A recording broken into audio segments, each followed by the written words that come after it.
আজকের ভিডিওতে আপনাদেরকে আমি দেখানোর চেষ্টা করব ব্ল্যাক টেপ, যেটা আমরা ওয়্যারিং যে কোনো ওয়্যারিং মানে জয়েন করে থাকি, সেই ব্ল্যাক টেপ কীভাবে তৈরি করা হয়। এইটা একটা পলিথিনের বান্ডিল বা তিরপলের বান্ডিল বলতে পারেন, যার চওড়া 2.5 ফুট করা আছে, কারণ মেশিনের ক্যাপাসিটি অনুযায়ী। এর সঙ্গে ভাবতেও পারবেন না, এর সঙ্গে পুরানো কাপড়, যে কাপড় মানে মেয়েরা ব্যবহার করে সেই কাপড় জয়েন করা হচ্ছে। দেখুন সেলো টেপের মাধ্যমে সেই কাপড় জয়েন করা হচ্ছে।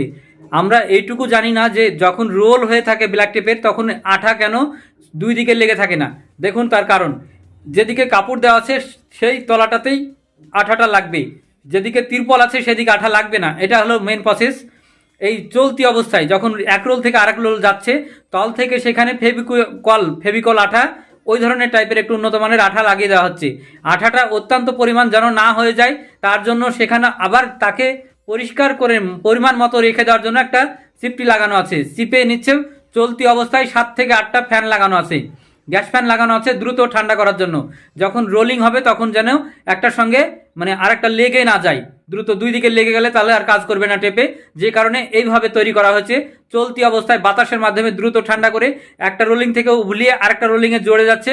চলতি অবস্থায় আঠা লেগে আবার সঙ্গে সঙ্গে ঠান্ডা হয়ে যাচ্ছে। এবার সেখান থেকে বেরিয়ে ছোট ছোট রোল তৈরি হচ্ছে।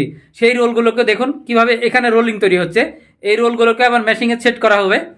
মেশিনে সেট করে পরিমাণ মতো একটা মাপ আছে, এইভাবে রোল যখন রেডি হয়ে যাবে পরিমাণ মতো মাপ করে তাকে সেন্টিমিটার হিসাবে যতটা চওড়া সেই হিসাবে কেটে মার্কেটজাত করা হবে। সেই প্রসেসটা আমি দেখানোর চেষ্টা করছি। দেখুন কত ইজিলিভাবে এই মানে প্রসেসটা তৈরি করা হচ্ছে। টেপগুলো এখন সুন্দরভাবে খুব অল্প টাইমে মাত্র 2 থেকে 3 জন শ্রমিকের মাধ্যমে মাসে লক্ষ টাকা ইনকাম করার সুন্দর একটা ছোট বিজনেস। দেখুন টেপ তৈরি হয়ে গেল, এখন মেয়েরাই এটার সঙ্গে মানে প্যাকিং করছে।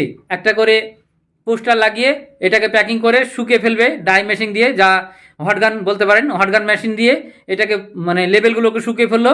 এখন পার্সেল করলে ইলেকট্রিক, স্টেশনারি, মুদিখানা, আপনি যত রকমের দোকান আছে ভারতবর্ষের প্রত্যেকটা দোকানে এই মালগুলো কিনতে পাবেন।